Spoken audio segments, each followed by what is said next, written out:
Welcome everyone to another deep dive. Today we're getting into something I know a ton of you are interested in.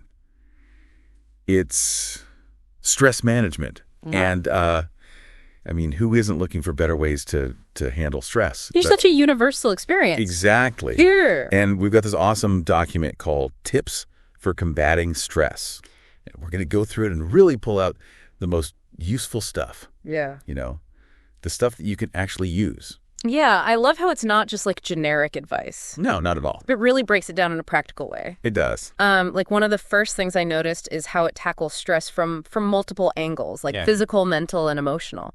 Because, it's not just in our heads, right? It affects our whole being. Yeah, and I like that they recognize that. It's not just like meditation and deep breathing, although we'll definitely get to that. We will. But, it starts with physical practices, like right off the bat.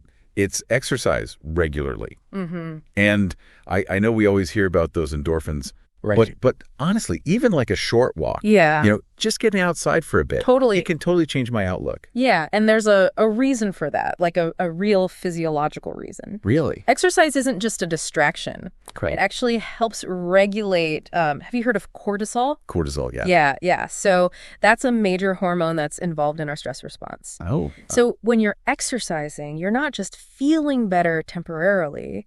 You're actually helping your body become more resilient to stress in the long run, like at a chemical level. Huh. So it's not just about like clearing your head. It's about like changing how your body deals with stress at a chemical level. Yeah. Wow. That's pretty cool. Okay. So we've got sleep well next. Oh, yeah. Sleep. I definitely noticed like when I'm sleep deprived. Oh, yeah. I am so much more irritable. For sure. Like the smallest things set me off. Is there more to it than just like feeling grumpy? Like studies have shown that even one night of bad sleep can just like completely throw your stress hormones out of whack. Oh, really? And make you way more reactive to even the tiniest things. Oh, gosh. So then like if you're already stressed. Oh, it's a vicious cycle. And then you're not sleeping. Yeah, it just compounds the problem. Oh, that's scary. Yeah. Okay. What about diet? Like the document also mentions eat a balanced diet and limit caffeine and alcohol. Mm-hmm. Those seem, kind of straightforward. Right. But how do they tie into stress management specifically? Well, think about it. Everything we consume impacts our nervous system. Right. Yeah, that's true. So things like caffeine and alcohol, enjoyable. I love my coffee in the morning. Me too. Fair. But they can actually make our nervous system more sensitive and reactive to stress. Oh, interesting. Whereas a balanced diet, especially one rich in things like, magnesium, can actually have a calming effect. Magnesium, huh? Yeah. I hadn't really thought about that connection. Yeah. I know it's important for sleep, but what does it do for stress specifically? So magnesium actually plays a key role in regulating neurotransmitters. Okay. And those neurotransmitters influence mood and how we respond to stress. Okay. So ensuring you get enough through your diet or, even supplements if needed can really improve your ability to handle those daily pressures. Huh. So it's like another thing that's working at a chemical level to sort of regulate things. Yeah. That's really interesting. All right, so we've covered the physical stuff. The foundation. Yeah, like the foundational things. Yeah. But this document, it also goes into like mental strategies, which I think is where things get really really interesting. This is where the rubber meets the road. Like how do we actually equip ourselves to navigate those stressful situations? Mm-hmm. And for me, it's all about like mindfulness. Yeah, and that's actually the next thing on the list is practice mindfulness. Perfect. So I'm a big fan of meditation, but I know it's not for everybody. Yeah. What are some like more approachable ways to kind of practice mindfulness? Well, the document mentions this thing called diaphragmatic breathing. Okay. Have you heard of that? I have heard of that, but I'm not really sure what it is. Okay, so it's really simple. It's basically breathing deeply into your belly. Okay. So you inhale slowly and you feel your abdomen expand. Mm-hmm. And then you exhale slowly and feel the tension release. Okay. It sounds simple, but it can be really powerful. Yeah, because I've noticed, like when I'm stressed, my breathing becomes very shallow. Yeah. So this is almost like intentionally reversing that physical reaction. Exactly. Yeah. You're bringing awareness to your breath, and you're intentionally slowing it down. Yeah, that's a helpful way to think about it. Yeah. Okay. What about organize and prioritize? Mm-hmm. Because I feel like my to-do list is just constantly growing. Oh, yeah. The never-ending to-do list. It never ends. Yeah. And that feeling of like being overwhelmed, I feel like that's just a huge contributor to stress. It is. It is. No, it's about feeling like you're not in control. Yeah. But here's the thing. Breaking tasks down into smaller, more manageable steps. Yeah, I do that. Can make a world of difference. Yeah, I totally agree. I do that. I do wonder though, like, is there a risk of like, getting like bogged down in the details, like losing sight of the bigger picture? That's a valid point. Yeah. It's about finding that balance, right? Yeah. Breaking things down doesn't mean getting lost in the minutia. Right. It's about making overwhelming tasks feel more approachable, more manageable. And there's actually research showing that even the simple act of writing down your tasks can reduce anxiety. It's about regaining a sense of agency. Interesting. Okay. What about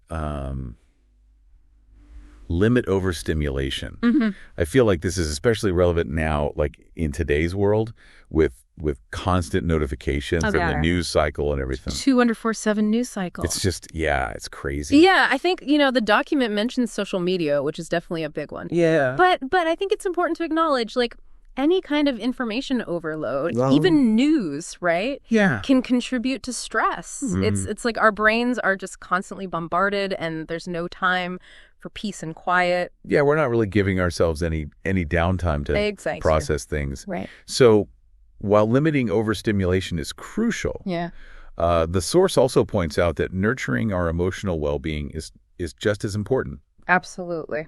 So this brings us to the emotional care section. It's all connected. Yeah. We can't just focus on the physical and the mental. Right. We've got to take care of our emotions too. Yeah, and this document, like, it really emphasizes that we're not meant to go through stress alone. Like connecting with others, expressing ourselves creatively, setting boundaries. These are all like essential. Yeah, there's the pillars of emotional care. Yeah, and ultimately like effective stress management. Exactly. Yeah, I know, like for me sometimes, like just talking to a friend about what's stressing me out makes a huge difference, just to like process things and feel less alone.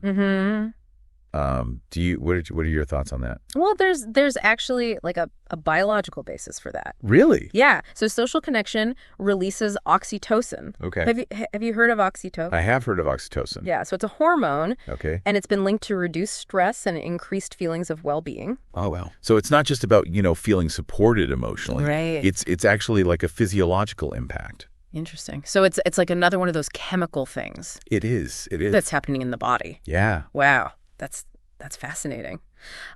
Speaking of emotional expression, this document also encourages like finding creative outlets. Yeah. I personally find like journaling is incredibly helpful. Oh, journaling can be so therapeutic. Yeah. There are studies that have shown that it can reduce stress-related symptoms. Wow. Like anxiety and depression. It's like putting your worries down on paper allows you to step back from them and gain a new perspective. It's almost like you're getting it out of your head. Exactly. And putting it somewhere else. Yeah, yeah. So you can look at it more objectively. Mm-hmm. Yeah. Okay. What about setting boundaries? Oh, boundaries. Yes. I used to be terrible at saying no. But I've learned that setting like clear boundaries is so essential for protecting my energy and my well-being. Absolutely. What's the like most common misconception you encounter? Oh, that's a good question. Yeah, about setting boundaries. I think a lot of people feel guilty or selfish about setting boundaries. They think it means that they're not being helpful or supportive. Right. But in reality, setting boundaries is about protecting your own well-being. Right. So you can actually show up as your best self for others. Yeah. It's like that saying, you can't pour from an empty cup. Oh, yeah. That's a good one. Right. You have to take care of yourself first before you can truly care for others. That's a great way to put it. Okay. So the last sections we need to cover here are relaxation techniques and professional support. I'm intrigued by this idea of nature connection.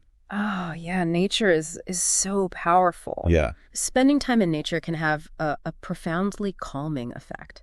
Yeah. There's research showing that exposure to nature really can actually lower cortisol levels and blood pressure. It's like our bodies are hardwired to find solace in the natural world. Yeah. I mean, we evolved in nature. Exactly. So it makes sense that we find it calming on such a deep level. Yeah. And finally, the source mentions professional support. Yeah, it's important. Which I think it's so important to remember that seeking help is a sign of strength. Absolutely. Not a sign of weakness. Yeah, it's a sign of self-awareness and a commitment to your well-being. Stress management is a journey, and there are times when we all need a little extra support. Yeah. So if stress feels overwhelming, don't hesitate to reach out to a therapist or a counselor or, someone who can help. Yeah, absolutely. Well said. Well, thank you so much for joining me on this deep dive into stress management. A pleasure. I hope you gained some valuable insights and tools from this document. Me too. And remember, even small changes can make a big difference. Absolutely. Start small, be consistent, and you'll be amazed at the impact it can have. Yeah, absolutely. So here's a final thought for you to ponder. What one small change are you inspired to make today based on what we've explored? Yeah, I love that question. Yeah, we'd love to hear about it. Yeah, share it with us in the comments. Or send us an email or, however you like to connect with us. Yeah, we want to know what resonated with you and what you're going to take away from this. Exactly. All right, thanks again. Thanks for listening. For joining us. Yeah. And we'll see you in the next deep dive. See you next time.